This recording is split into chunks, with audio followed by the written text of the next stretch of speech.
Io adesso lascio la parola a Mario Tozzi,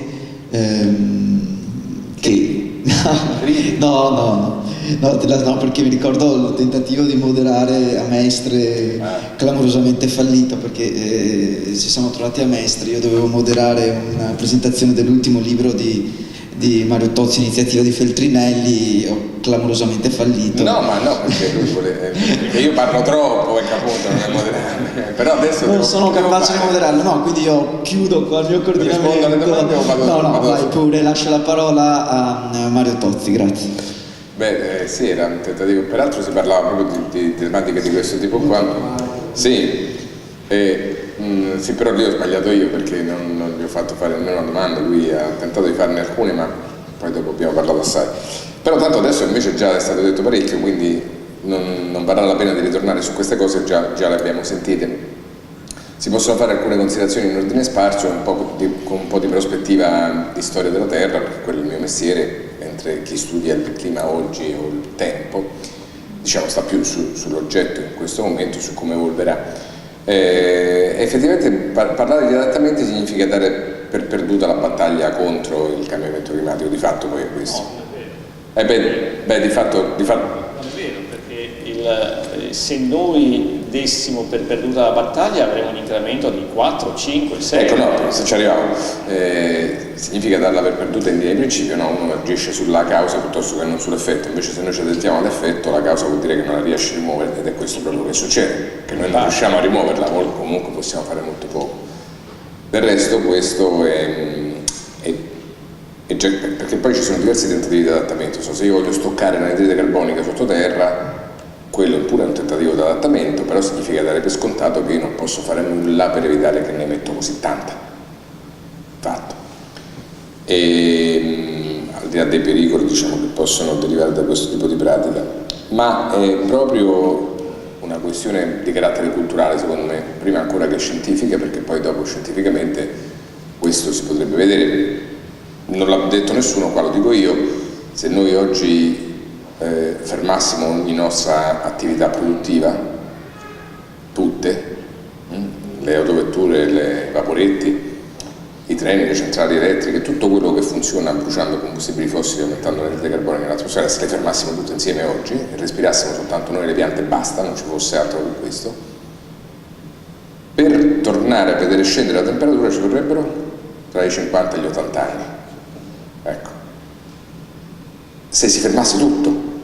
Qui a Kyoto abbiamo litigato sul 6% di riduzione, per dire che poi, lo capisco che la danno per perduta la battaglia, perché non si fa nemmeno quel poco e già ce ne vorrebbe tanto, 30% si parlava prima, ma se fosse 100% ci vorrebbe, siccome l'atmosfera ha un'inerzia molto grande, ci vorrebbe tutto questo tempo per vederla di nuovo scendere. Questo è un dato preoccupante, che non induce all'ottimismo.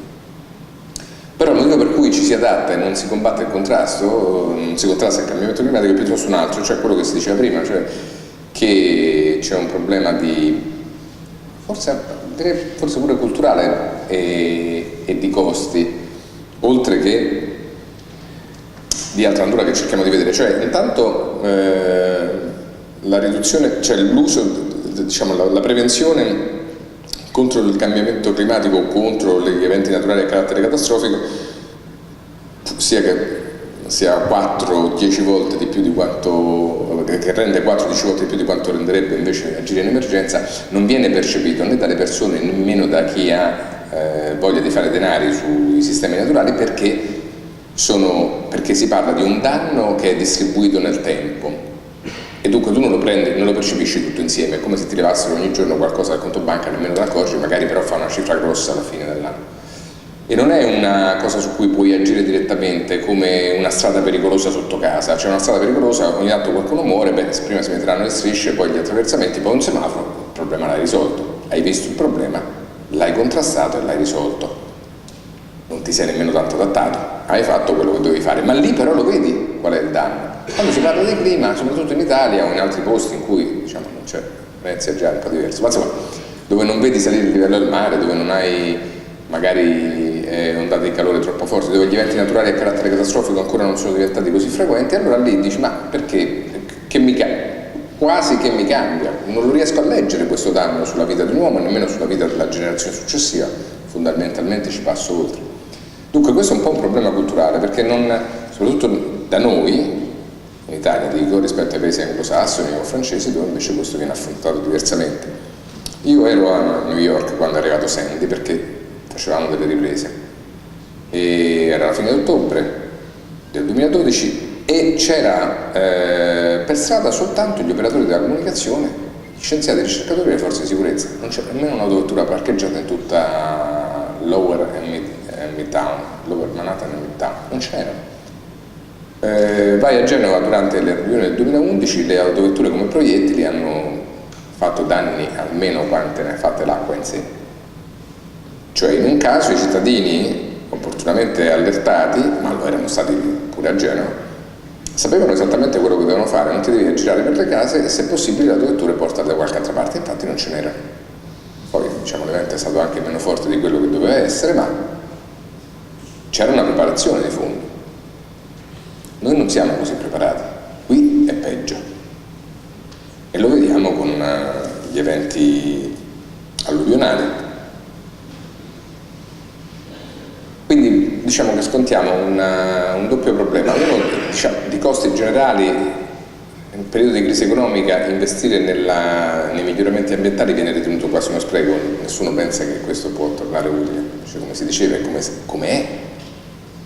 E dall'altro perché culturalmente non siamo preparati, tant'è che questo paese è l'unico che ha votato, credo che sia proprio l'unico che ha votato, il cui Senato ha votato qualche anno fa una mozione che diceva che il cambiamento climatico dipendeva dai raggi solari, le macchie cosmiche, insomma, c'era qualsiasi cosa dentro. L'unico paese che ha fatto una cosa del genere. Non ha un consiglio di scienziati a disposizione del Presidente del Consiglio come fanno quasi tutti gli altri paesi, insomma, e quando si dota di questi sono veramente, non si sa come reclutati. Ecco, insomma, da noi è ancora più difficile questa battaglia, eppure come Mediterraneo ci troviamo, e come Italia, ci troviamo proprio al centro di un cambiamento epocale climatico che stiamo vivendo sulla nostra pelle e che da un lato vede aumentare questi eventi naturali a carattere catastrofico, dall'altro vede sostanzialmente pochissime strategie di adattamento e anche di contrasto e pure di prevenzione.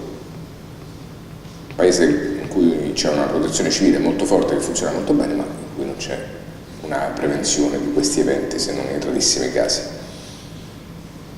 Quindi se noi pensiamo all'adattamento, al cambiamento climatico, dobbiamo pensare anche a un'altra cosa, cioè che quella vita che ci si prospetta adattati molto probabilmente in termini di benessere sarà peggiore di quella che avevamo prima. Sarà l'unica cosa che possiamo fare magari, ma non corrisponderà magari a una perdita di vite così importante, speriamo, ma comporterà una perdita di benessere. Questo necessariamente, perché qui si saltano le questioni economiche e quelle ecologiche, appunto. Quello che si vede è che questo adattamento, non so, vorrei dirlo con termini un po' ingenui, ti porterà un po' ingenuo oppure un po' così di maniera, ma insomma una qualità della vita peggiore.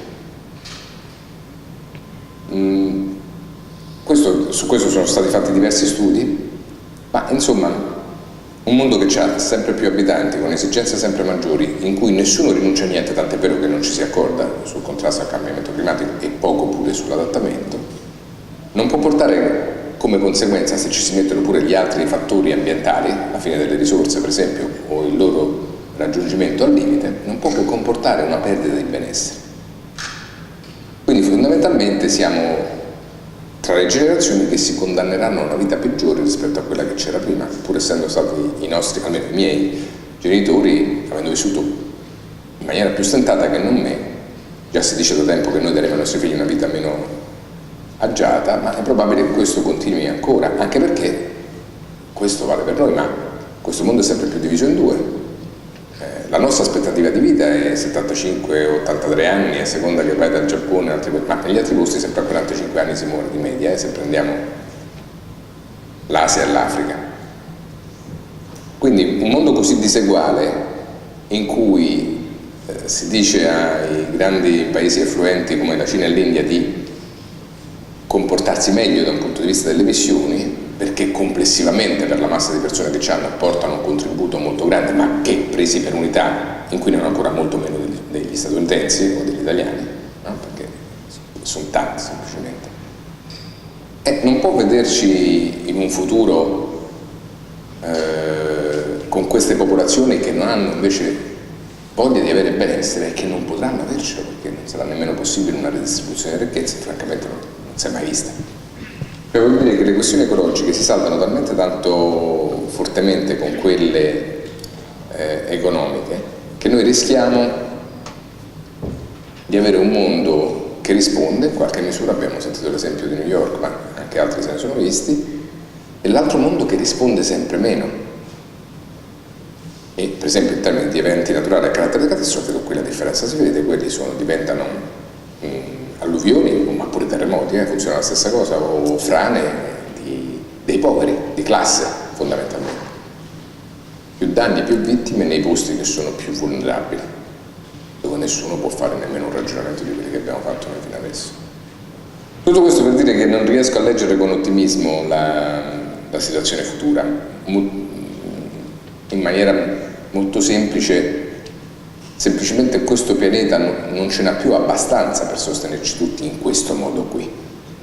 Forse ce n'avrebbe, però tutti dovremmo, cercare un'altra maniera di starci su questo mondo, ma si vede molto facilmente che non lo facciamo. Nella determinazione dei costi che si diceva prima c'è anche il fatto che non fare nulla costano, effettivamente, non opporsi o non adattarsi costa, ma di fatto forse ancora più importante è che progettiamo tutto questo sempre in termini di una economia tradizionale che vede le risorse naturali come la base del proprio accumulo. È l'unica che conosciamo di fatto. Ma quando queste risorse vanno verso il limite, cominciano a costare troppo, sono troppo difficili da tirar fuori dalla terra, oppure semplicemente vengono accaparrate, e quando tra queste risorse c'è anche la terra fertile, diventa difficile poi immaginarsi un futuro in cui 7 miliardi e passa di persone camperanno tutte su questo stesso pianeta qua. Come a dire che quello stato di necessità e di bisogno di chi ha meno e si trova in posti più sfortunati, diciamo così, è funzionale al fatto che noi stiamo meglio. Allora io posso pensare che per combattere il cambiamento climatico a Roma, ed è una cosa che ho fatto, non ho più l'autovettura, non è che cambia granché, perché tra tanti centinaia di migliaia di autovetture dei romani la mia di meno oppure no fa poco la differenza, e possiamo pensare che lo fa pure qualcun altro, ma in Italia ci sono 36 milioni di autoveicoli, quasi tutti vecchi, o comunque non un parco auto all'avanguardia, e ciascuno di noi può avere un'autovettura o due soltanto perché per ciascuno di noi 20 cinesi vanno in bicicletta e 40 africani a piedi, perché se no neanche ce le potremmo avere. Se tutti quanti i cinesi volessero avere una macchina, magari pure portarla, ci vorrebbero solo per quelle autovetture là 66 milioni di barili di petrolio al giorno. Però ogni giorno sulla Terra se ne estraggono 86, 85, 86.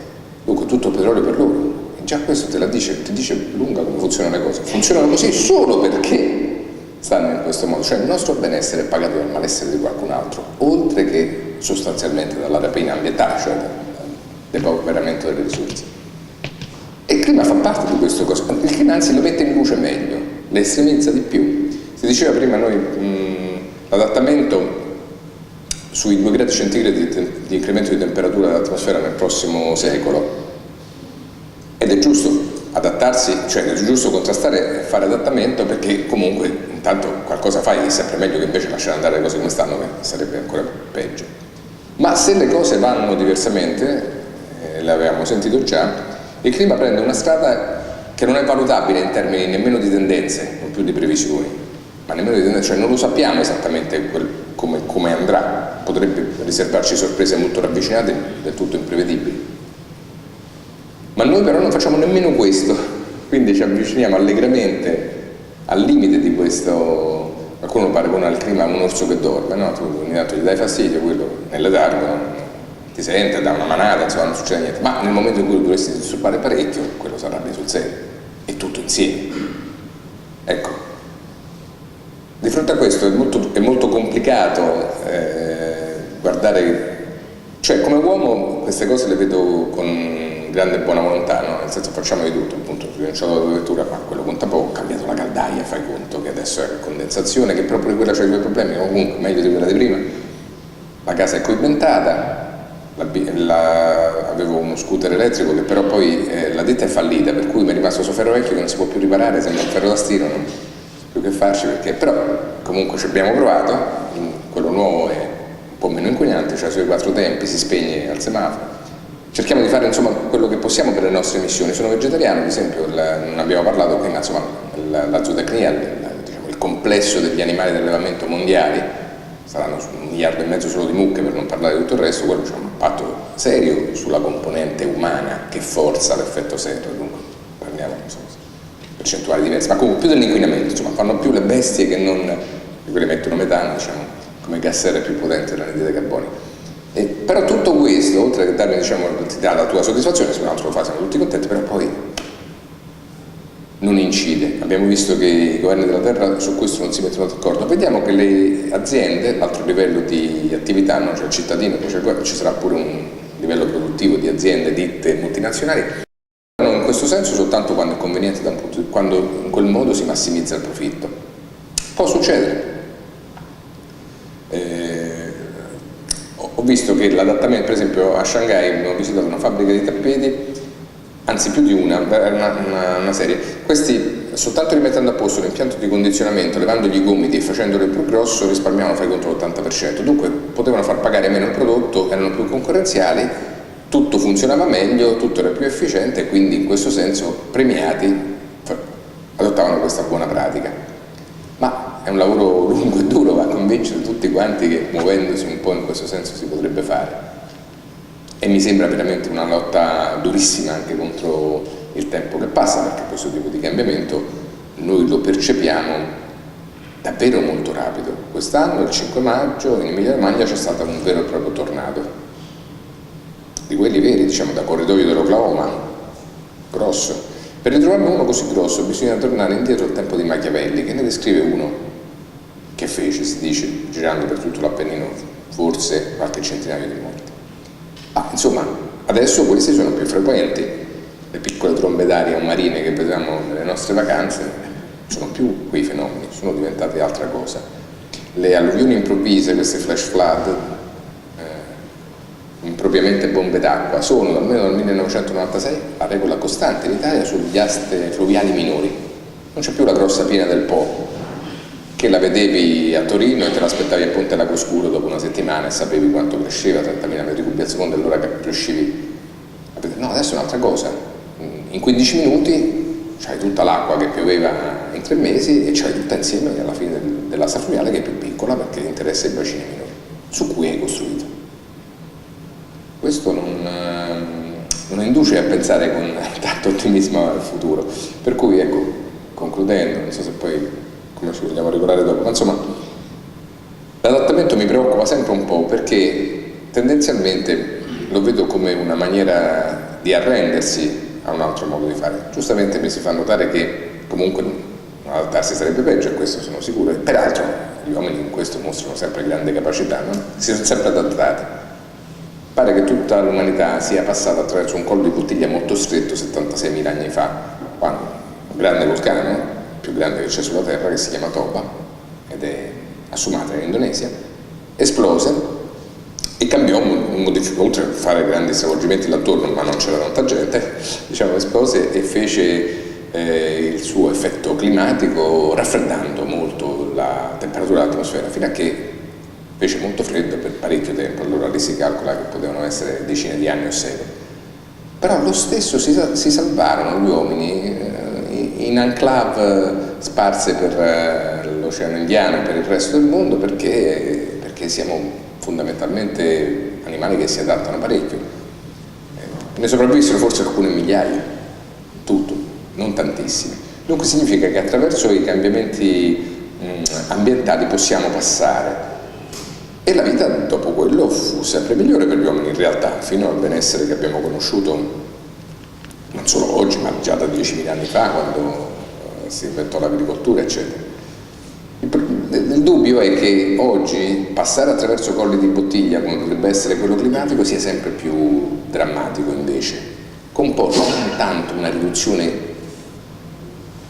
terrificante del numero degli umani, che comunque diminuiscono, perché insomma hanno le loro brave ragioni per non vivere bene e per morire, ma invece una riduzione del benessere potenziale di tutti. Si intende che quelli che ce l'hanno parecchio elevato continuano ad avercelo, questo siamo persuasi, siamo convinti, ma è che complessivamente come uomini non ci comportiamo più in una maniera omogenea, ma molto diseguale, un po' a macchia di leopardo, ma insomma sapendo bene quali sono le aree. E allora chi è che porteremo oltre questo collo di bottiglia? Chi è che riuscirà ad adattarsi? Saranno quelli più forti, diciamo in un clima di riedizione della selezione naturale, del resto siamo soggetti in quanto viventi. Come faremo a fare in modo che tutti passino attraverso il collo di bottiglia climatico? Ecco, queste sono le domande che mi restano, con molta, diciamo, anche avendone parlato per tanto tempo, superate le fasi degli scetticismi, ne abbiamo avute prima sono state citate, mi metto dalla parte degli scettici, si diceva, per vedere. Sì, l'abbiamo conosciuti quelli, insomma, che la scienza non è certo democratica, per cui potrebbe esserci sempre uno che ha ragione, ha visto tutto lungo ed è l'unico a prospettare una certa soluzione. No. Fondamentalmente, se io avessi chiamato al capezzale di mio figlio malato 10 medici, migliori specialisti, e 9 mi dicessero di operarlo e uno no, probabilmente dare retta ai 9, immagino, cosa che invece sul fine si tende a non fare, per molto tempo si è teso a non fare, non si sa per quale ragione. Ma insomma, tutto questo per dire che la paura che l'adattamento non basti e che il contrasto sia dato per perduto e che comunque sia, per quanto ci agitiamo, siamo in un'ottica di limitazione del danno, che speriamo possa riuscire. Un'ultima cosa volevo dire a proposito del locale, prima mi è stato detto non basta parlare del Mose, non ne possiamo più tutti, e non ne posso più manco io che ne ho parlato pure per tanto tempo, eccetera. Però a suo tempo avevo visitato, mi ero incuriosito di una cosa che si fa in Italia, si faceva in Italia, adesso si fa molto poco, vicino alle cittadine di provincia, soprattutto nel Veneto, ma anche devo dire nel Lazio, ci sono questi grossi serbatoi d'acqua, no? Vedevi, ci sono dei funghi con una colonna di cemento e poi dopo c'è la struttura a serbatoio, ce n'erano tanti di più una volta, ma ci sono ancora si costruiscono. Mi sono sempre domandato come li tiravano su questi serbatoi, perché non è che lo costruiscono e poi lo tirano su di lato, diciamo, come fosse un albero da rimettere in piedi, ma no, li costruiscono sul posto. Cioè questa roba funziona, si fa un cerchio di calcestruzzo e sopra questo si monta il serbatoio e poi piano piano si fa crescere il collo, diciamo, con dei martinetti che alzano, poi si fa la colla di cemento, poi si alza, poi si fa la colla di cemento. Questo metodo qua tira su Venezia casa per casa. Io l'ho visto la simulazione, ecco appunto. Tanti anni fa se ne parlava come fosse una ditta conosciuta, io ero di Forlì, ma ce ne sono tanti che fanno questo lavoro qua.